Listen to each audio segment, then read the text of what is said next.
બની ગયું છે.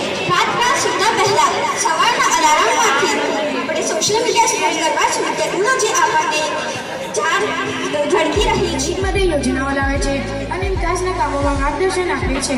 જો હું કલેક્ટર બનીશ તો ગરીબ લોકોનું જીવન સુધારવા પ્રયત્ન કરીશ. અને હવે વાત કરું ગુજરાતની સંસ્કૃતિની તો ગુજરાતની સંસ્કૃતિ ખૂબ જ સમૃદ્ધ અને અમારી સામે એક વક્તવ્ય રજૂ કરવા જઈ રહી છે. આ વક્તવ્યના શબ્દો છે મોબાઈલ અને આજનું યુવાધન. મિત્રો, મોબાઈલ અને ઇન્ટરનેટમાં ખોવાયેલ આજનું યૌવન. બીજી તરફ મોંઘવારી. શુભ સવાર. આજે હું મારા મોંઘવારી વિશે વિચાર રજૂ કરવા આવી છું.